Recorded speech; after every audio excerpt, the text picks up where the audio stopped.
Pernah kepikiran nggak, apa sih sebenarnya isi kotak yang kita pakai tiap hari ini? Nah, hari ini kita bakal bedah tuntas komputer kalian. Kita akan pakai konsep-konsep simpel dari pelajaran informatika buat ngintip dapur pacu di balik layar yang kita tatap setiap hari. Jadi, kita bakal mulai dari dasarnya banget. Pertama, gimana cara berpikir ala komputer, terus kita bongkar isi PC-nya, habis itu kita pelajari bahasanya, dan yang terakhir paling penting nih, gimana caranya biar kita tetap aman pas lagi online. Oke, kita mulai ya. Bagian pertama ini justru yang paling fundamental loh. Bukan soal hardware-nya, tapi soal cara kita mikir.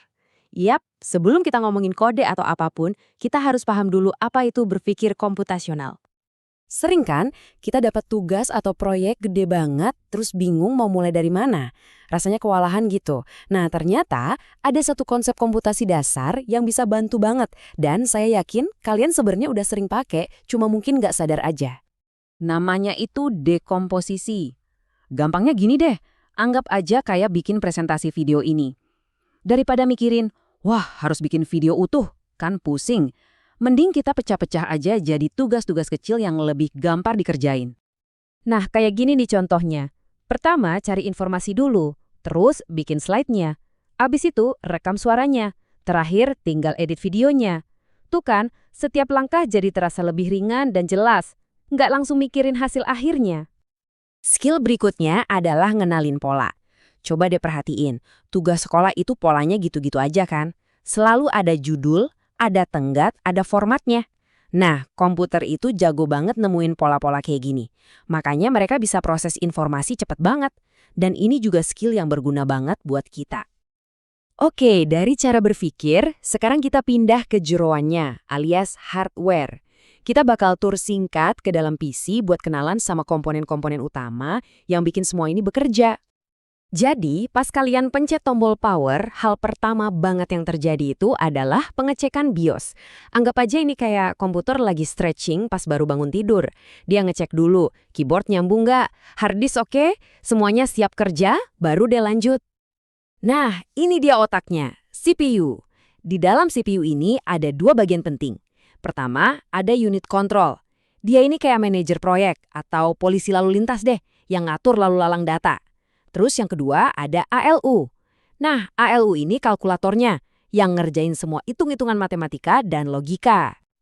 Kalau buat nyimpen data, sekarang ada dua jagoan utama. Ada HDD, ini yang model lama, kayak gudang raksasa, kapasitasnya gede, harganya lebih murah. Terus ada SSD, ini teknologi baru yang super ngebut, nggak berisik, dan biasanya ada di laptop-laptop modern.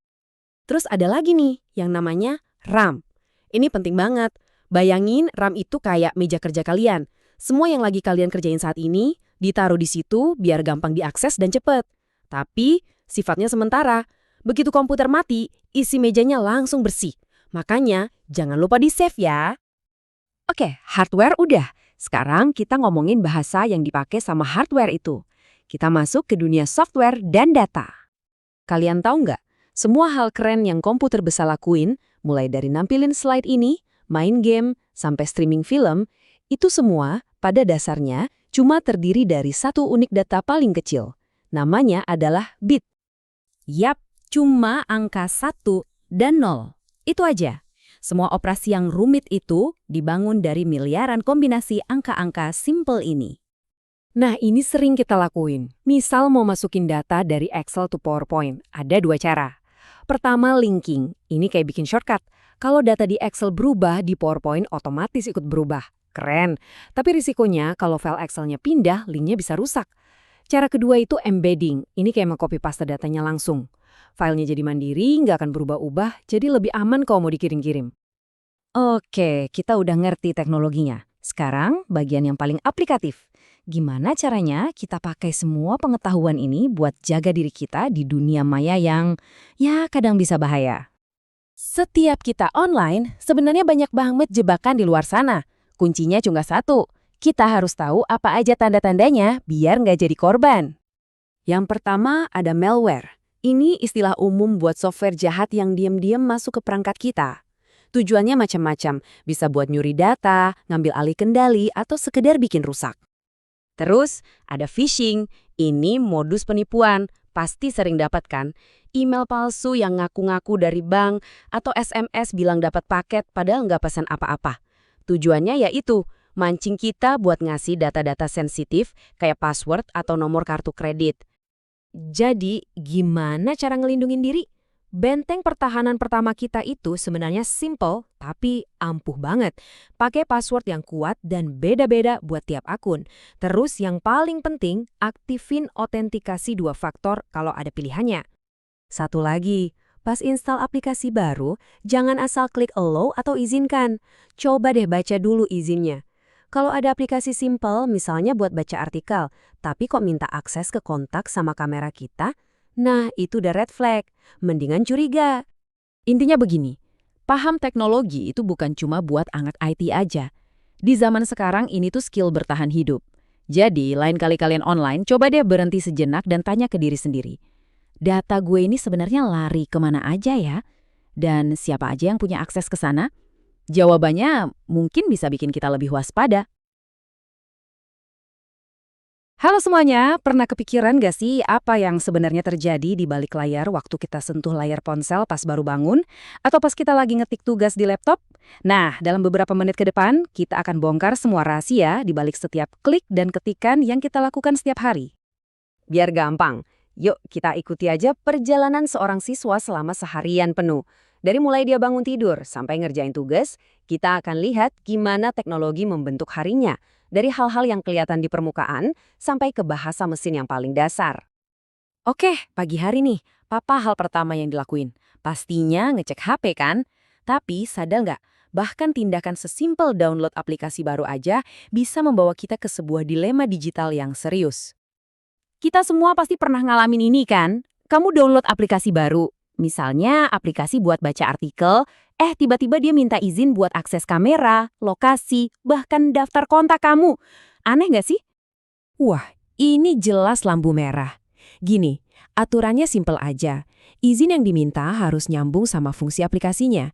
Aplikasi berita ngapain perlu tahu lokasi kita atau ngintip kontak kita? Kalau rasanya aneh, kemungkinan besar emang ada yang nggak beres. Jadi selalu tanya ke diri sendiri, ini izinnya buat apa ya? Ancaman nggak berhenti di situ aja. Tiba-tiba masuk email yang kelihatannya resmi banget. Ada logo bank kita, bahasanya mendesak, dan minta kita buat segera masukin password karena katanya ada masalah keamanan. Nah, ini yang namanya phishing. Taktik mereka itu sengaja bikin kita panik, biar kita nggak mikir panjang dan langsung kasih data pribadi kita. Mereka pakai topeng kepercayaan, logo resmi, alamat email yang dimirip-miripin buat ngejebak kita. Terus, gimana cara kita pasang perisai digital? Gampang kok. Pertama, pakai password yang kuat dan beda-beda untuk tiap akun.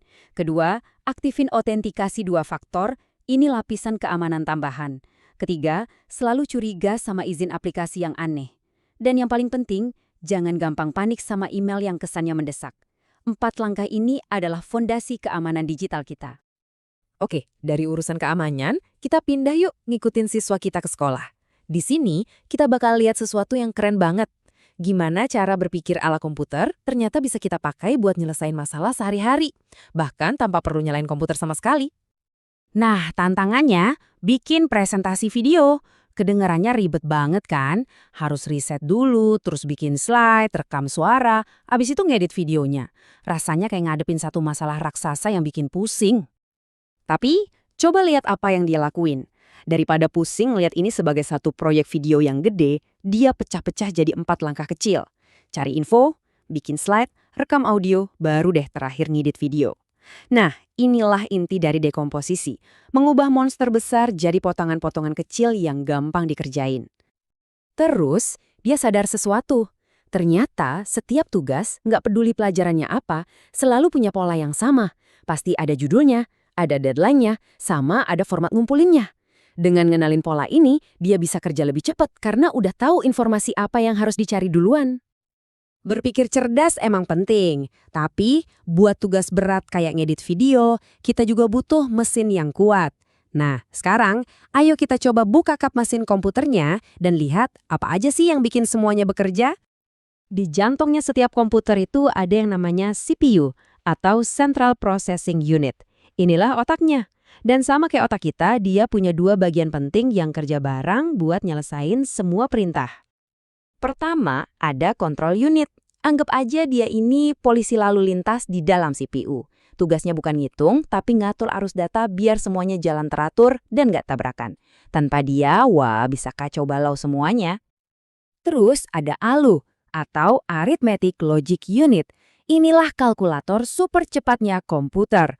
Waktu siswa kita tadi ngasih filter ke video atau motong klip, ALU inilah yang ngerjain semua hitung-hitungan matematika dan perbandingan logikanya.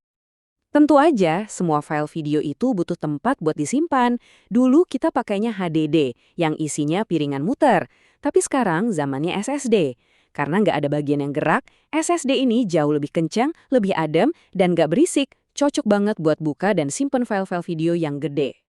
Tapi CPU itu nggak kerja sendirian, dia punya tim memori yang ngebantuin. Ada RAM yang kayak meja kerja sementaranya. Ada GPU, si spesialis grafis yang bikin tampilan video jadi mulus.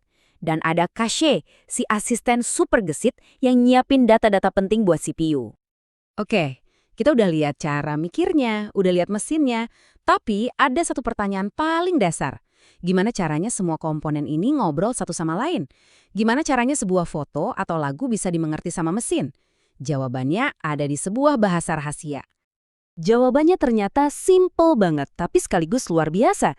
Semua, dan maksud saya semua yang kamu lihat di layar, itu cuma dibangun dari dua simbol ini, 0 dan 1.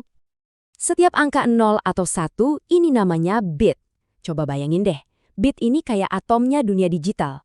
Satu huruf yang kamu ketik, satu titik warna di fotomu, semuanya itu cuma kombinasi dari jutaan bit ini. Terus gimana caranya deretan 0 dan 1 ini bisa jadi angka? Gini deh, kita lihat cara komputer ngebaca angka 13. Dia mikir, butuh angka 8 nggak?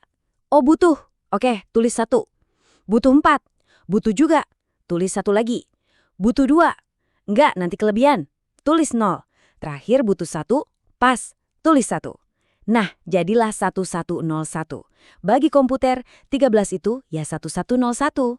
Begitulah cara semua ide diubah jadi bahasa mesin. Jadi, kalau kita lihat lagi seharian penuh perjalanan siswa kita tadi, semuanya nyambung. Dari ngeklik aplikasi di pagi hari, mikirin cara ngerjain tugas, sampai ngedit video yang berat, semuanya itu jalan di atas logika berpikir, didukung sama mesin yang kuat, dan pada dasarnya diterjemahkan ke dalam bahasa universal, 0 dan 1.